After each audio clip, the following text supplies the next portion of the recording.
Chers amis supporters, bonjour, bonsoir et bienvenue dans ce nouveau numéro du Talk by Let's Go Metz, votre podcast au cœur du sport messin. Nouvelle saison, nouveau générique et pour ce premier numéro de reprise, nous allons revenir sur l'entrée en liste du FC Metz. C'était hier soir au Stade Saint-Symphorien face au Sporting Club de Bastia. Un match compliqué des Grenats qui sont revenus au score à la toute dernière seconde grâce à un coup franc direct d'Ablaye Jallow. Et pour en débattre, j'accueille le premier casting de la saison. Et honneur aux dames, j'ai le plaisir d'accueillir Virginie Bernard. Bonjour Virginie, comment vas-tu ? Ça va très bien, merci. Content que cette saison reprenne, enfin. C'était un peu long. C'était un peu long, ouais. Alors, encore qu'on a eu les JO, c'était quand même sympa. Faut dire ce qu'il y a. À tes côtés, un revenant, Anthony, alias le coin de Grenat. Bonjour Anthony, comment ça va ? Bonjour, ça va et toi? Ça va. Les vacances furent bonnes ? Oui, ça va. Voilà, super. Et enfin, notre ami sport est avec nous, Rémi Alésine. Salut Rémi. Salut tout le monde. La forme ? Ouais, la forme, je suis content. Je me suis passionné pour le BMX et l'aviron. Maintenant, on reprend la Ligue 2, c'est top, je suis content. C'est super. Alors les amis, on y est. C'est effectivement le retour de la Ligue 2. Les matchs le lundi soir, les purges, les imprécisions. Et pourtant, hier, on a vu un FC Metz qui jouait au ballon, qui s'est fait surprendre sur une erreur et qui est tombé un peu sur une équipe bastiaise pleine d'expérience, très costaud physiquement. Une vraie confrontation pour démarrer la saison. Alors, on va commencer, je vous écoute pour votre analyse. On commence par toi, Virginie. Qu'est-ce que tu retiens de ce match ? Alors, le nombre de passes réussies par le FC Metz l'année dernière, on n'en voyait pas, très très peu. Alors, je me demandais si c'était dû au niveau de la Ligue 1, au niveau du FC Metz ou au niveau de la Ligue 2, sachant que Bastia, on les a pas du tout vus en deuxième mi-temps, mais alors vraiment pas du tout. Donc, c'est prometteur dans le sens où j'ai trouvé qu'on voulait faire du jeu, on voulait construire une action, chose qu'on ne voyait que trop peu l'année dernière. Donc ça, je trouve ça encourageant. Après, j'ai trouvé que c'était quand même un peu lent, un peu scolaire, et j'ai trouvé que devant, il manquait quand même un véritable attaquant. Sané était trop léger, il manque du poids devant. Donc ça, c'est des choses qu'il va falloir remédier assez vite. Anthony, toi, tu as été séduit par ce que tu as vu malgré le score ? Bah, pour une première, on va dire que oui, parce que c'est quand même le premier match officiel de la saison. Donc, on va dire que ça m'a plutôt plu comparé aux précédentes années qu'on a pu voir. On a vu beaucoup de jeux rapides, beaucoup de tentatives de 1-2, même si parfois j'ai trouvé que c'était un peu forcé et ça fait beaucoup de pertes de balles. Mais au fur et à mesure, je pense que ça peut créer des bons automatismes entre les joueurs. On a vu qu'on essayait de passer pas mal par les côtés, notamment avec Kwao qui a fait du Kwao en apportant de la vitesse, même si c'était pas toujours très précis dans le dernier geste. Mais bon, on va dire que dans le contenu, il y aurait pu avoir du mieux, mais c'est pas trop mal pour une première. Et toi, Rémi, verre à moitié plein, à moitié vide après ce premier match nul ? En fait, on peut parler du contenu et vous avez tous raison. Moi, j'ai été plutôt hypé par ce que j'ai vu hier, par le projet. Mais on peut pas se dire que ce club n'a pas l'ambition de monter immédiatement en Ligue 1. Et on peut pas ne pas considérer un résultat nul contre Bastia à domicile comme un mauvais résultat. On est obligé de le faire. On est obligé de le faire. On parle pas de Martigues ou d'un autre club avec tout le respect que j'ai pour les autres clubs. On parle d'un club qui est, on le dit tout le temps, un club de Ligue 1,5, donc qui est aussi entre la Ligue 1 et la Ligue 2. Moi, je considère que le FC Metz, malgré l'égalisation en fin de match, a perdu des points face à un adversaire qui était loin d'être un adversaire coriace. Alors, ce que j'ai vu est hyper prometteur. J'étais super content de voir des combinaisons, des tentatives. J'en veux un petit peu, j'en parlerai peut-être un peu après. J'en veux un petit peu au public qui, à mon sens, est un peu trop exigeant et un peu trop sévère avec cette équipe parce qu'il y a des sifflets, il y a des grognements qui n'ont pas lieu d'être et on doit accepter la phase de test. Par contre, est-ce qu'on doit accepter un match nul aujourd'hui à domicile à Saint-Symphorien contre une équipe de Bastia qui est très faible? Je pense pas. Donc, moi, je suis reparti un peu du stade très tard, comme tout le monde, à cause de l'horaire et à cause des incidents, mais je suis reparti du stade avec le sentiment d'avoir vu quelque chose de prometteur, mais aussi d'avoir vu une équipe qui a manqué l'occasion déjà de marquer des points.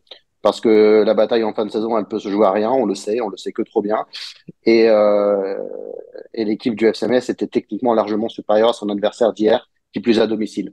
Donc voilà un petit peu mon sentiment, il est un petit peu ambivalent, mais on va retenir quand même le positif. Hum, hum.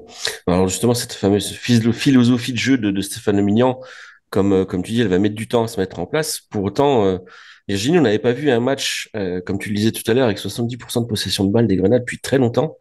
Mais, comme on l'a dit, est-ce qu'il manquerait pas quand même un peu de puissance au milieu de terrain et effectivement un buteur expérimenté devant? Ah ouais, c'est sûr. On a, ça manquait un peu de percussion, ça manquait d'appui devant.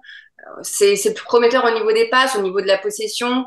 Après, Bastien, encore une fois, nous a vraiment bien laissé jouer et s'est quand même fait prendre à leur propre piège. J'ai pas tout compris à ce qu'a voulu faire le Mignon au niveau de cette défense qui passait à 4 à 3. Enfin, j'ai été un peu perdue. Donc, moi-même, j'attends de mieux comprendre ce qui se passe un petit peu au niveau de cette organisation. Le milieu, alors, premier match de Gauthier qui était extrêmement attendu, qui a voulu beaucoup en faire, qui s'est quand même pas mal épuisé en première période. Il a couru un peu partout, un peu trop, un peu trop. Un peu déçu aussi sur ses coups de pied arrêtés. Voilà, j'en attends beaucoup plus de sa part.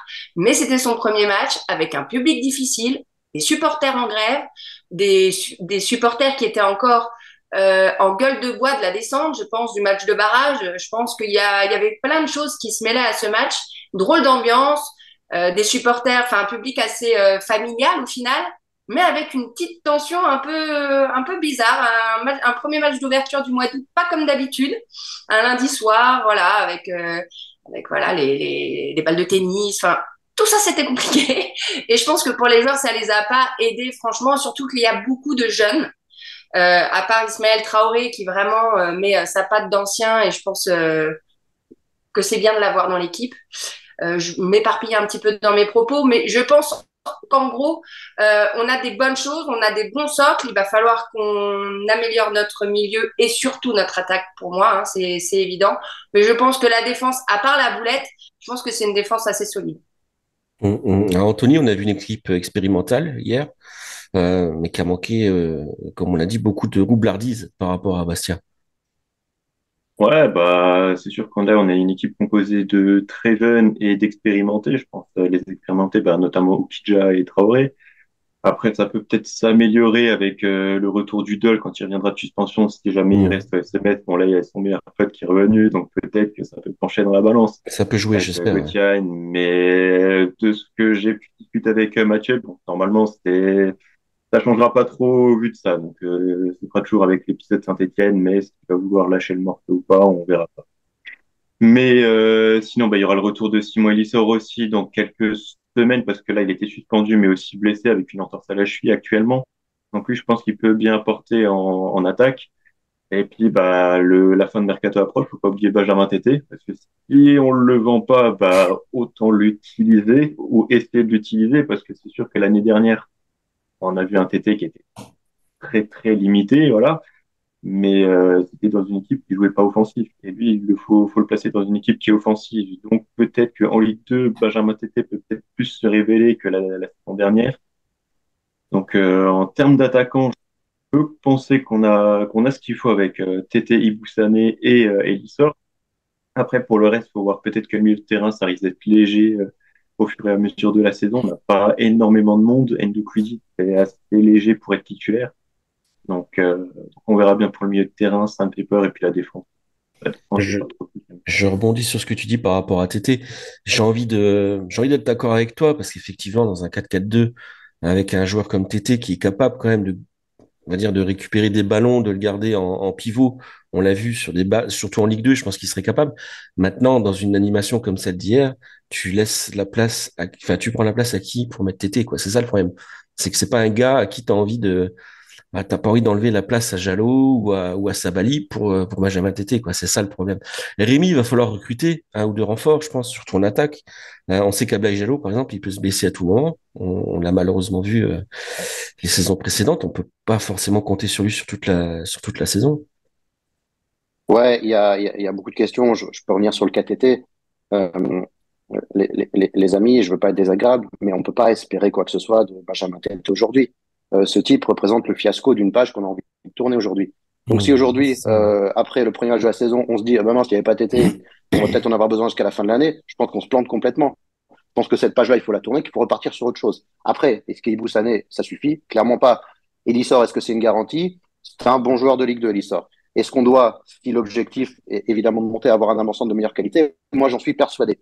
Aujourd'hui, le FCMS doit recruter un attaquant avec des références s'il doit effectivement, et c'était le discours d'Hélène Schrub, c'est pour ça que je le dis lors de la présentation de Stéphane Le Mignan, son discours était de dire, quand on est le FCMS, en somme, on peut pas se cacher, on a l'objectif de remonter. Donc avec cet objectif, tu ne peux pas confier les clés de ton attaque à des jeunes qui n'ont pas de référence. Tu es obligé d'avoir un avant-centre. Et hier, je suis persuadé qu'avec un avant-centre qui pèse un peu plus, on n'aurait pas mis autant de temps à forcer le verrou de Bastia.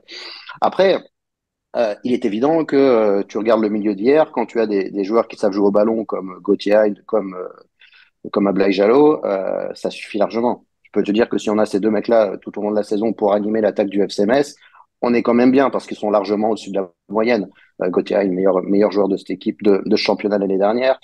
Ablaye Jallo, Gérald, tu l'as dit, cette limite, on la connaît tous. Il n'est pas capable. Il l'a jamais fait une saison entière. Il a forcément un pépin physique. Donc, on doit prendre ça en compte. Donc, on doit également se renforcer, apporter de la technique. La philosophie de jeu de Stéphane Le Mignan, elle est claire.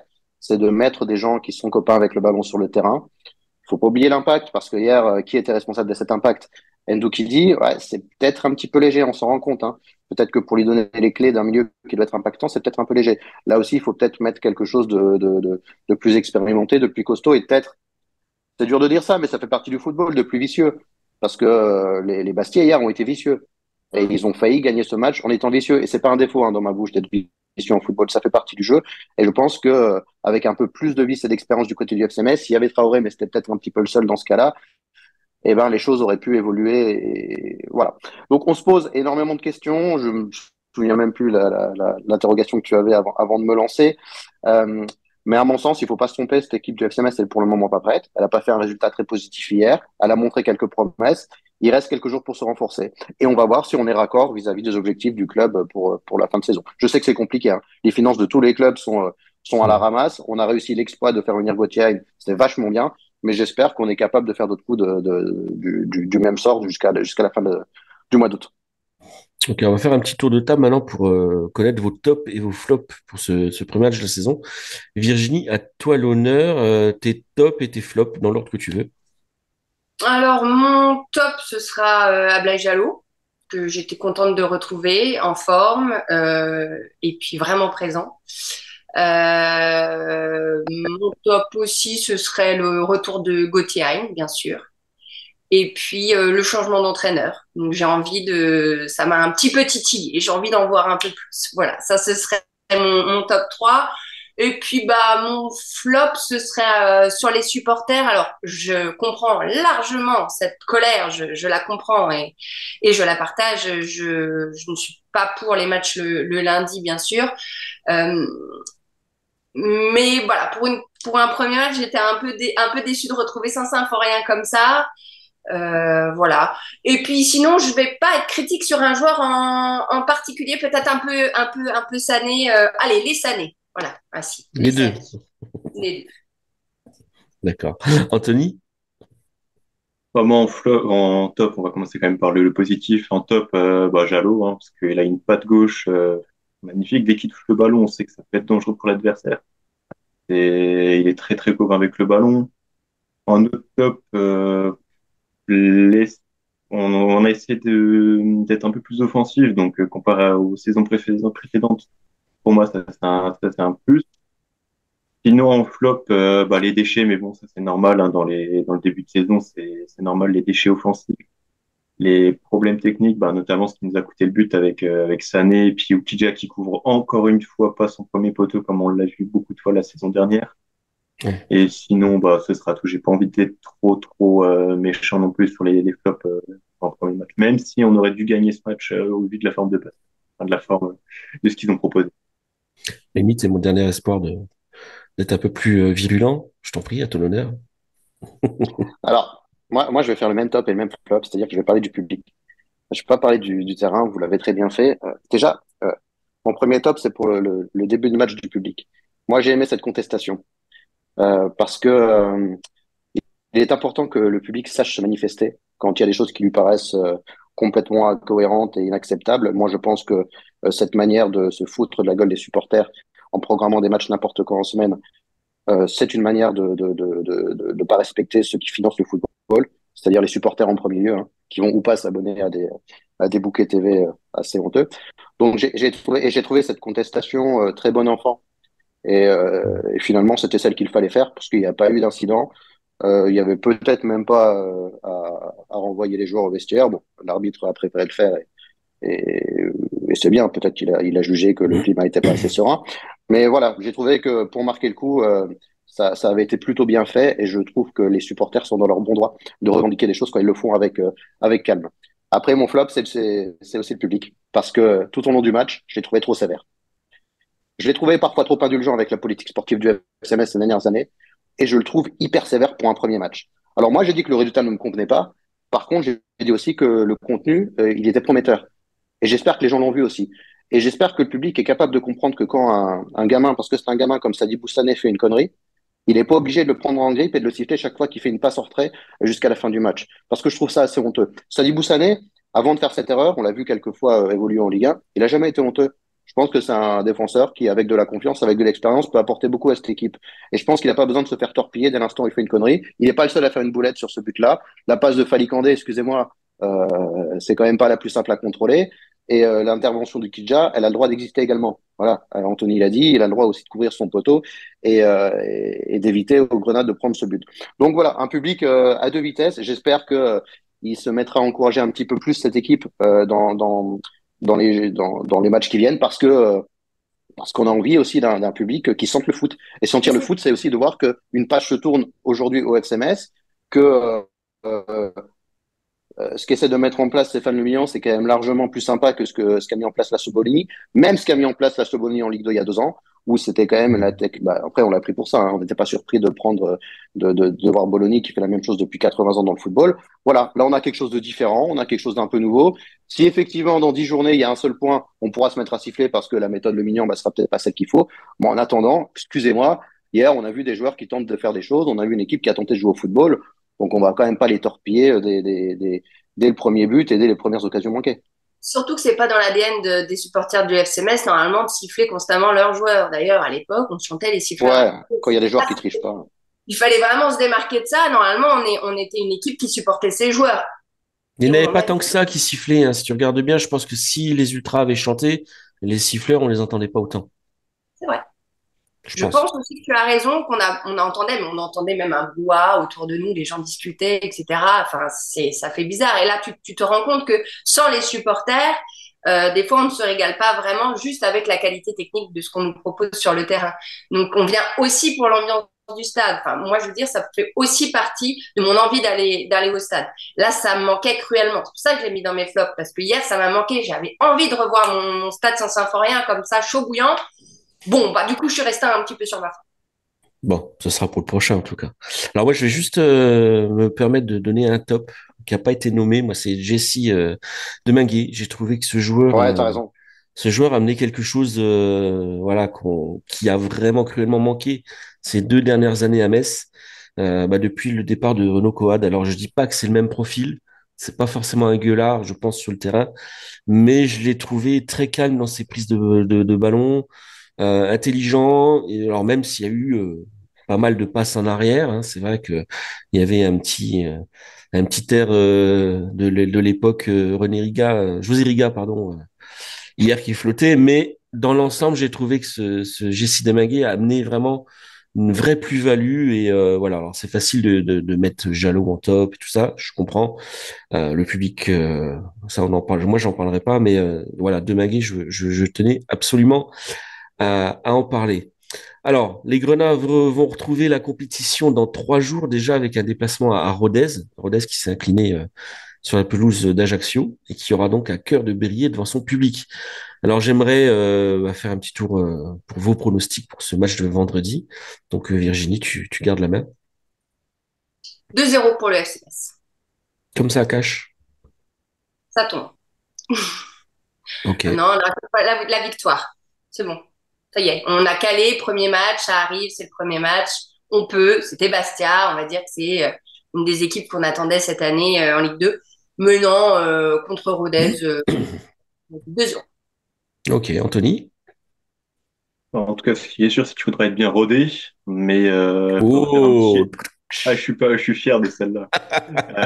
Ouais, je m'attends à un petit 1-1 parce que Rodez a quand même failli été candidat pour la Ligue 1 la saison dernière et C'est vrai. ça peut être compliqué quand même là-bas, surtout que nous on a joué lundi, eux ils ont joué ce week-end, donc il y a moins de jours de repos. Bon, bah, c'est le début de la saison, mais quand même. Mais ouais, je vois pas mal. Très bien. Rémi? Oh, ça va gagner à Rodez. Je pense que c'était la saison historique de Rodez la saison dernière. Très belle quatrième place. Maintenant, logiquement, ça va s'essouffler un petit peu. On n'est quand même pas face à un adversaire de calibre Ligue 1 comme peuvent l'être une grande partie des joueurs de l'effectif du FC Metz. Donc là aussi, c'est une question d'assumer ton statut. Et ton statut, c'est d'aller gagner tranquillement à Rodez. Tranquillement, ça ne veut pas dire facilement. Ça veut dire te rendre le match tranquille. Avec les retours en plus de Papa Diallo et puis de Mathieu Hudol qui vont quand même Ouais. qui vont changer la donne. Moi, je suis assez d'accord avec vous. Je vois bien une victoire. Alors, peut-être pas 2-0. Je pense que ce sera un peu plus compliqué, mais je pense aussi qu'on va aller chercher la victoire. En tout cas, on vous le souhaite. Ben, les amis, le talk touche à sa fin. Merci à vous de nous avoir suivis. Merci d'avoir participé, les copains. Comme d'hab, pensez à liker, à commenter, à partager autour de vous, hein, c'est bon pour le référencement. Puis on va se retrouver très vite sur letsgomes.com et dans un prochain numéro du Talk. En attendant, portez-vous bien. Bye bye. Salut. Salut!